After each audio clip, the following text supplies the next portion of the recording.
It's La Masia. La Masia, that phrase you've used without really knowing what it means. La Masia. Spain won the World Cup because of La Masia. Barcelona win everything because of La Masia.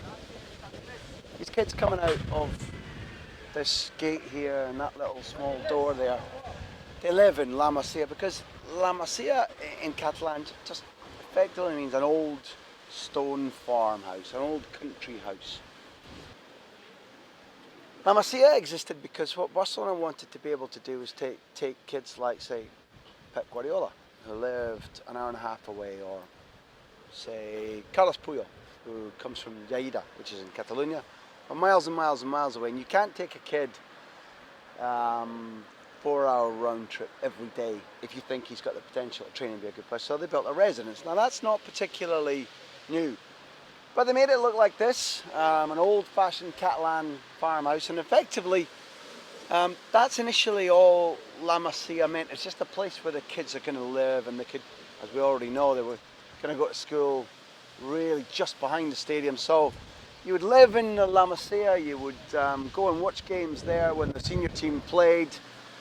You would train on this, the only training pitch Barcelona had, the only grass training pitch Barcelona had until, I don't know, until probably about 2007, 2008. Can you believe that this club, a world brand name, had one grass training pitch for your Rivaldos and your De Boers and your Coquus and your Ronaldinhos and the kids and whatever. They're actually building the training centre out by the airport, but they ran out of money. They sat there idle, undeveloped, because they had no money. Just a little tidbit, just let me get off the subject a bit. Can you see, the top left, as we looked at it, the top left window there, they've got a pair of trainers, it's closed. That's the Beckham window. If you've read David Beckham's autobiography, he talks about winning the Sir Bobby Charlton Skills School.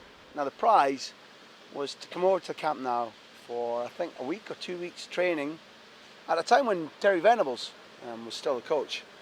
Now, the only way I can express this is that this is quite a busy street at night. There are a lot of working girls at night in this street, scantily clothed, and not because it's hot.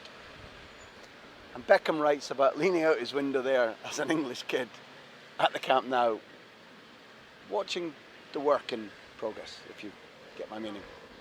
That's why I've mentioned that window. And these guys come from all over the world now. I was telling you that, Pep came from Santpedor, about an hour and 20 minutes away, and Puyol. But we were also talking about, just a series of player after player after player, like Leo Messi, like Andres Iniesta. Iniesta's not a Catalan. He comes from down south, near Albacete. Leo Messi's an Argentinian. He had to stay and live here. But now when they talk about La Masia, it's this incredible, infallible youth system that nobody else has got. One, that same La Masia youth system here at Barcelona was the one where none of the guys who were supposed to spot talent understood for a month that Leo Messi was a genius when they brought him here. And Charlie Rexach, the legendary goal scorer who'd become a technical coach here, had to sign on a paper serviette at a tennis club and give it. I, on behalf of Football Club Barcelona, promise you, Leo Messi and your dad, we will sign you. I promise. Because the La Masia system failed him. The La Masia system didn't know that Gerard Piqué had to be promoted up the teams, and they kept him playing in games where they were winning 30-0. He got bored, signed for Manchester United. Okay, he's back here now, but the system lost him. The system lost Cesc Fabregas, because again, he was bored. He was scoring oodles of goals from central midfield. He was ready to be promoted, but they lost him as well. Arsenal came in.